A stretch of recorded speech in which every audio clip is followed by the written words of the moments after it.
problem is we've watched so many films that we see the cliches, we see the flaws, we've seen the same plots over and over again, so that we tend to look for something that's really different in order to be amused anymore.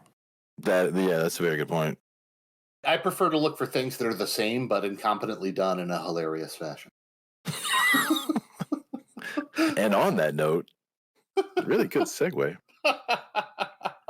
We were trying to think of something to watch because we were kind of out of material. Lord of the Rings had stopped, so we didn't have anything really to dump on. So we actually set out on an assassination mission. We wanted to pick something that was popular enough with people that they'd actually see it and say, oh, I saw that movie. Maybe I'll click on this. Because we've done a lot of obscure shit that nobody's ever watched, and that does kind of middling. So we picked a big popular blockbuster movie done by a real popular director, Roland Emmerich.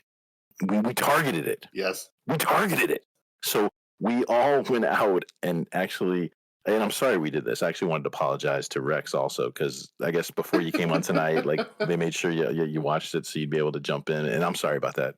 I was half drunk last night, so that was the perfect way to watch it. It probably was. Well, I'm talking about Moonfall. Moonfall by Roland Emmerich. I think it's like 2020, maybe 2021. If you've seen it and you loved it, then you're an idiot. There's something wrong with you, honestly. The next little while is probably going to piss you off. You have such pedestrian taste. You are the lowest common denominator. All right, so without getting into specific scenes or specific things, just let's go around and say, just generally, are you pro, anti, just generally hated it, loved it, whatever? Just give me a quick blurb, everybody. Roboto. All right, I'll start. I was pleasantly surprised. It wasn't as incompetently handled as I thought it was, and there were some parts that were pretty good. It was not the worst Roland Emmerich movie I've ever seen, which is not saying a whole lot. It was 2 hours of my life that I'll never get back. But it wasn't a completely torturous experience. What other movies has he done? I know his name, but I don't know if I can actually pull any movies Independence Day. Oh. The Triangle. This felt very Independence Day. Flashback. I'm still pissed off about Independence Day. I'm really pissed off about Andrew, who insisted that we all get together because it was going to be so great. Got about 20 people together to go watch the film and be disappointed as a group. Rob was there. Oh, fucking A, right, I was. That movie alone ruined all trailers for me for life, because for 2 years before that movie came out, it looked like it was going to be an awesome alien invasion movie, and Rob and I had talked about this for years, saying, like, what, now that the effects are getting so good, can you imagine, like, the next War of the Worlds they do? And I was so fucking pumped for that movie. Just, like, destroyed any hope I had for movies. And then Will Smith punched it in the head. Yeah. My favorite was Randy Quaid saving the Earth. That was, God. The initial trailer showed the scene of the Chrysler building and the White House blowing up. Yeah, I mean, you can say whatever you want about the movie, but the movie had some badass special effects. So did this one. So Roland Emmerich does disaster-y type movies, end of the world type shit. What's the one with the climate? Yeah, Gyllenhaal one where he was being chased around by cold weather. Maybe we should strip these jackets off and warm our bodies next to each other. Don't be a fag. Yeah, when the air was freezing as he ran. The Day After Tomorrow, yeah. We didn't listen. We didn't listen. We didn't listen. End of flashback. Andrew, what you got? Well, after Black Adam, I no longer considered you a friend.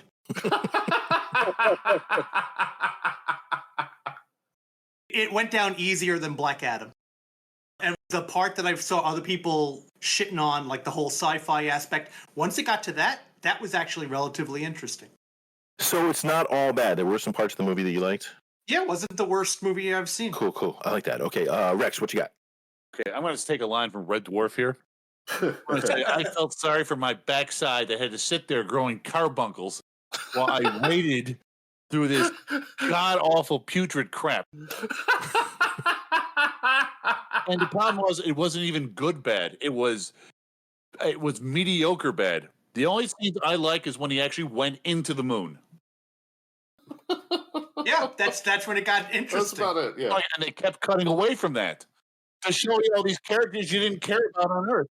Yeah, we were yelling about that too. It's like, just, oh my God, get off these characters. Just stop with the family. My thoughts were, in general, I was bored and I hated the fact that I watched it. And in fact, I think I was the first of us that watched it, and I had to text y'all multiple times saying, don't make me have to, fucking have done this for nothing. You better watch it. But that being said, there are like 3 or 4 good things that I will make an argument for about the movie, but I'll get to those later. I don't know if we want to go through it chronologically. I watched it and took notes. So there was a little bit of banter about a song that we all wondered about. Can never do. I miss the rain down in Africa. That was the most filler banter I've ever heard. It's like, we got to have something here. They were trying to save the cat. They're like, we need to get people on board with these 2 protagonists right away. Let's have them talk about a funny lyric. I always got that lyric screwed up, so. I bless the rains down in Africa. I always thought it was, I miss the rains down in Africa. Search your soul before answering. Take a moment. Did that actually, since you've been through that same experience, did that like get you on side with the actors a little bit? Did that humanize them? Yeah, sure. All right. And also, you have to admit, this movie has already taught you something that you'll take forward with you through the rest of your life. It was a learning experience.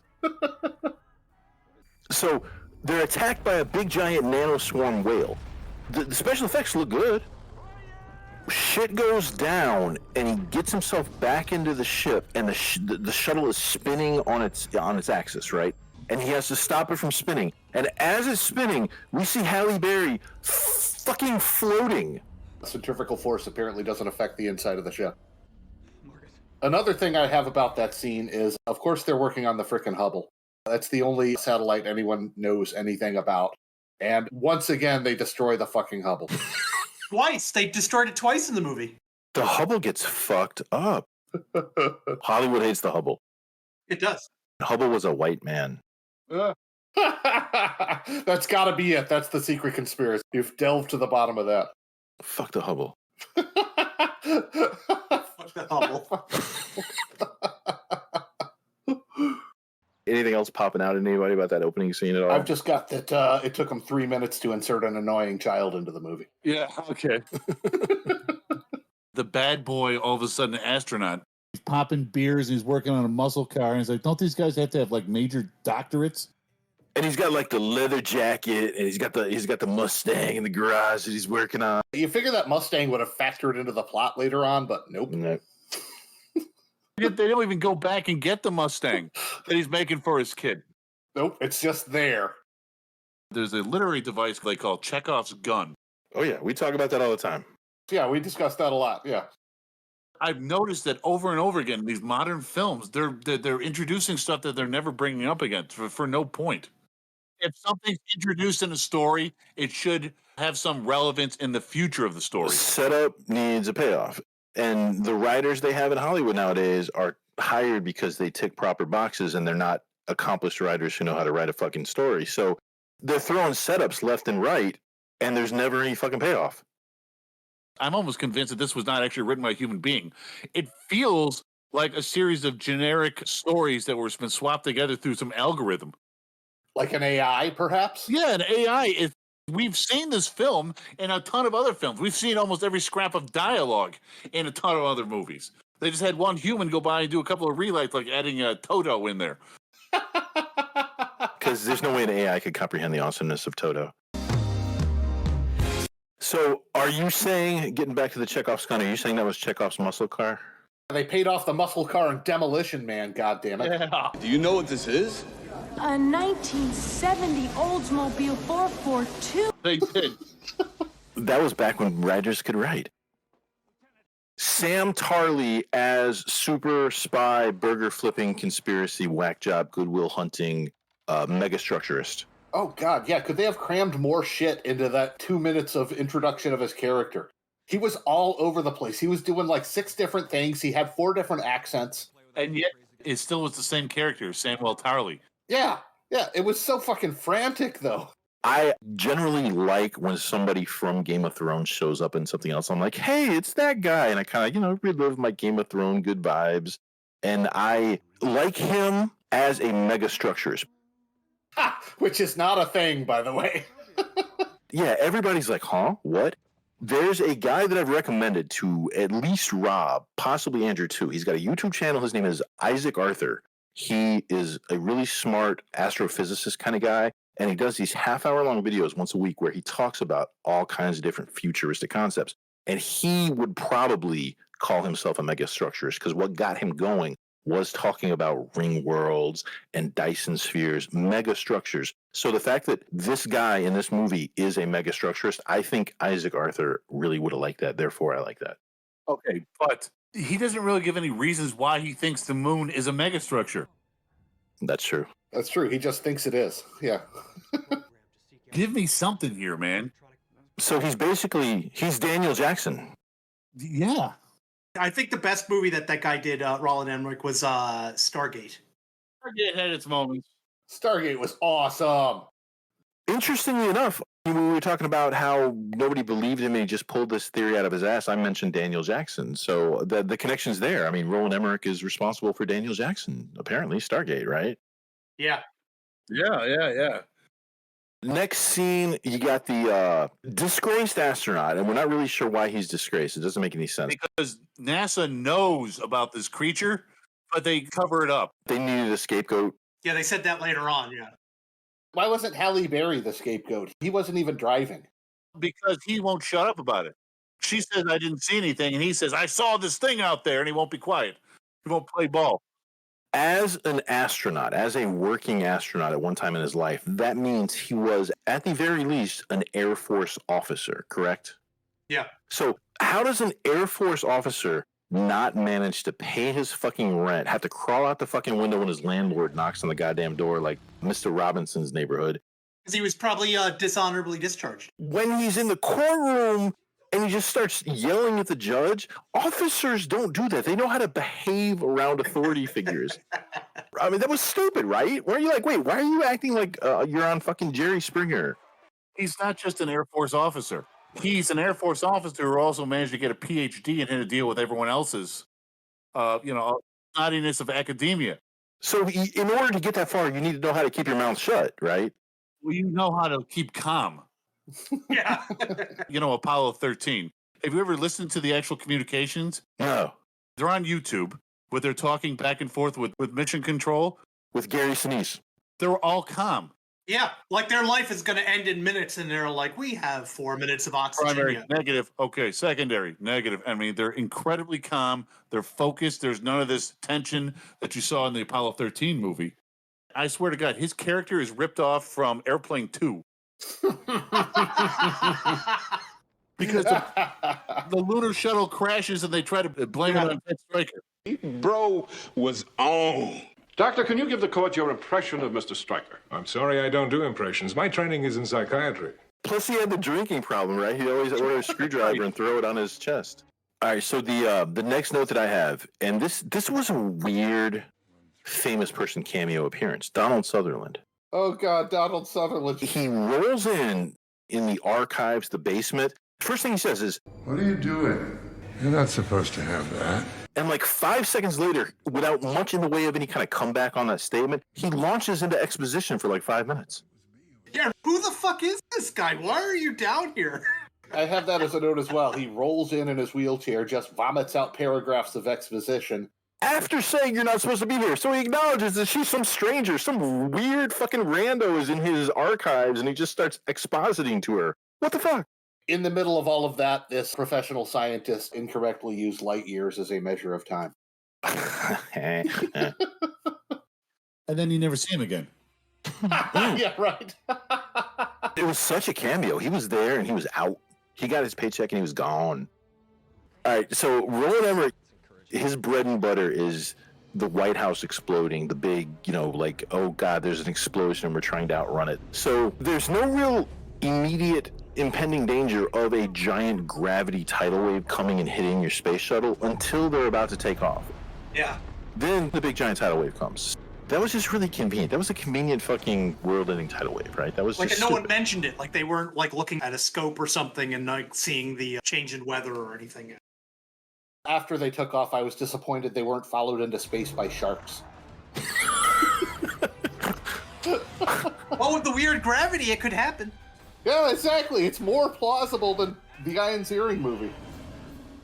That's something that happens several times in this movie, is where the moon sneaks up on people.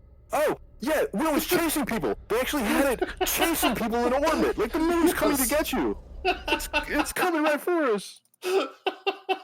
No one died in this film. That's the thing that really bugged me. Yeah. No one dies in this disaster movie. There was not a corpse to be seen. The stepfather died so he could get back together with the woman. Oh, yeah, exactly. Okay. So we have one death. I mean, come on. You've got, the literally huge chunk, size of Rhode Island raining down on the world, and no one dies. I would not want to be anyone's stepdad in a disaster movie because the stepdad's always a dead motherfucker. They let him die heroically, but oh, poor stepdad. But he didn't need to. They could have all just shared their oxygen to get to the tunnel. And then once they got to the tunnel, they took their mask off. Like, where was the air? And there was wind. Yeah, there's wind blowing their hair and everybody's dying of oxygen deprivation. Might want to turn off the industrial fans while that's going on, guys. By the time you get to the point that the moon's gravity is starting to suck small children into the sky, the atmosphere would be gone. Yeah. It's a delicate balance. But it was like scraping the earth. It was like they would just pull the whole atmosphere off. Makes the opening of Thunder the Barbarian look realistic. While we were watching it, I said, that's not how it works. I've seen Thundar. Oh my god. There's a scene where something is fixed by the heroes in space, and the people on Earth go, oh, the oxygen's back, and everything's all good again. Did Earth suck the oxygen back out of space into Earth? It doesn't happen like that. It's a megastructure. They hit the oxygen return button. Like the Mega Maid, there was a switch on the vacuum cleaner. Speaking of convenient switches, did you notice when they were driving around in their Lexus sport utility vehicle? Product placement car, yeah. The sudden close-up on eco to sport mode. Like, when you're outrunning asteroids and atmospheres. That was my favorite single moment of the movie right there. One of my positives about this movie versus a lot of its contemporaries is it wasn't because of global warming. There was no big, douchey green message baked into it. It was just aliens and shit. So I think a lot of the people on the staff were like, we need to have something in here. So they talked him into having the zoomed in close-up of the eco to sport mode button. Plus, you're in your SUV and you have to jump this giant chasm that only like maybe the General Lee could pull off. And so what do? You take it out of eco mode and you stick into sport mode. Yeah. It's like a little bit of preachiness. Everybody out there driving to the grocery store should be in eco mode. And if you're in sport mode and you're not being chased by like asteroids, then fuck you, you climate waster person or whatever. Much like the convenient gravity tidal wave that came right when the shuttle was launching, for a long time, they're in space, they're around the moon, and there's all this fragmentation, there's all this debris, right. And it's all conveniently going at the exact same speed and direction as the space shuttle, until they decide to get their shit together and start heading inward, and then the space shuttle explodes. Are any of y'all familiar with Mr. Show with Bob and Dave? Oh, of course. Yes. Absolutely. Because I have that note here. America decides to blow up the moon. We have the technology. We're going to blow up the moon. We've got to do it before the Russians do. On July 4th of this year, America will blow up the moon.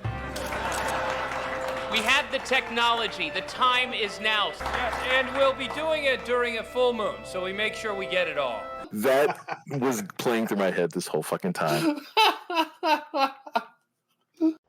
The military was going to nuke the moon. That was like the ticking clock. Like, if you don't solve this, we're going to nuke the moon. If you nuke the moon, it would destroy Earth. A nuked moon would destroy the fuck out of Earth. Well, all that shit that's falling down on you is now the same amount of shit, but it's radioactive. Yes, plus it would be spread out like a fucking shotgun blast. It would destroy. So, okay, this movie was based on a Jack McDevitt novel. And I looked that up before coming on because I wanted to see exactly Like, Jack McDevitt's one of those guys who's ostensibly a hard sci-fi author. I haven't read many of his books. I think, Rob, you probably read more. I've read, stuff. quite a few of his books. He's got a lot of running series, He's the modern-day Asimov, as often as is how he's... Well, just reading the blurb and then some of the commentary on Goodreads, this movie is such a bastardization and such a departure. In the Jack McDevitt book, there's some kind of like comet or asteroid that they calculate, mathematically is going to blow up the moon. Maybe the big twist is that it's like a big nano dragon whale or something. I don't know. I didn't read the book, but it seems so not his books. It is definitely not a Jack McDevitt story. Fuck no, they fucked it up. I think I'd rather see the movie Nano Dragon Whale. That sounds much cooler. Yeah, right? Actually, that was my nickname in high school. Make that movie. So, as the atmosphere is fucked up, as the moon is actually scraping the fucking atmosphere, they pull out their cell phone and have conversations with their family members. Where are all the satellites that are doing this? There are no satellites. At the end of the movie, when all is resolved, he pulls out a sat phone, and I'm like, sat phone is short for satellite. Fuck you. I'm like, what the fuck? It came as no surprise that Sam Tarly sacrificed himself at the end of the movie, right? That was obvious. Shocking. Yeah, we all saw that one coming a mile away. Yeah, but he didn't really die. His consciousness was reconstructed like Rimmer from Red Dwarf. Yeah. And therefore, he lives on. We would get into a big argument here because is that really him or just a copy of him? It's him. It sure as hell looks like him. I'd be pissed off if nanites rebuilt my body and I was still fat and had to wear glasses. I know. Give me muscles and a huge cock. And I want some Adrian Barbeau breasts. He kind of already did have those, arguably. So here's my positives for the movie. As bad as it was and as bored as I was, at the end of the movie, exciting. They're in that little shuttle and they're being chased around by the nano swarm. And, okay, I would rather see our heroes getting chased around by a nano dragon than the freezing cold weather or a volcano eruption. I'm talking to you, Tommy Lee Jones and Pierce Brosnan. So being chased around by a nano dragon was kind of cool. So that's one little thing. Also, there was a concrete ending. They saved the day. Sam sacrificed himself, as opposed to Interstellar, where they got all nebulous and weird and like philosophical, or Contact. I liked Contact up until the end of the movie. I fucking hated Contact. Fuck that movie. They didn't douche the ending like a lot of sci-fi movies do. You know what I mean? No, they left it exciting and said, now we can get started. For the sequel. For the rules of the universe established in the movie, that was a solid, concrete ending. They didn't get existential, philosophical. They didn't douche it up like fucking Interstellar. Dude, how did you hate Interstellar? That was awesome. It had some interesting ideas, but it really was up its own ass. I love Christopher Nolan, and this is a Christopher Nolan movie. I fucking hated Interstellar. Two more positives. At least they didn't ruin everything with some global warming BS Green Party message. So besides the eco to sport mode, they got away from any kind of, this is because of global warming. We didn't listen. We didn't listen. We didn't listen. They didn't have that shit. But then you're saying it's good because of what wasn't in it, not what was. Yeah. They showed appropriate restraint. We're at the point, Rex, where when we just get basic competence, we're very satisfied because we're not beat over the head with the message all the time. I think showing restraint is a positive. Also, final thing. The male lead and the female lead did not hook up. Oh, good point. I had a problem with that, actually. Because you would have tried to bang Halle Berry? Wouldn't you? Well, yeah, but... Well, he was yelling at the end, okay, kiss her. You just saved the world. It's time to kiss her. You just saved the goddamn world. You guys have, just crash landed back on Earth, and it's just the two of you for like 2 minutes there or something till everybody else shows up. Fucking get a piece of that, man. You just saved the world. I thought it was a good choice. It's kind of like a version of while not being the Bechdel test. Like if you have like a good-looking male dude, a good-looking female, and they don't hook up at the end. I applaud that shit. That's a brave choice. You call it a positive because of what's not in there. Yes. I think showing restraint Because they thought about it. There were some scripts that came out that had that in there. Oh, certainly, yeah. My biggest positive on the movie, it's kind of a minor point, but it's a huge positive. There was one point just after they were going to take off in the shuttle and go save the Earth from the moon. Just before that point, they rounded up all of the most irritating and pointless characters in the movie, put them in a truck, and sent them away. They kept showing them. Well, yeah, they became the B plot, but still, they were away from the main plot. Well, the problem is they seem to spend a lot of time on that B plot. Oh, God, yeah. More time in that B plot than they did the A plot. But I was worried that 3 annoying kids and the dude from Ant-Man were going to end up in the shuttle and help them save the day. Oh, no. Yeah, I could see that almost happening.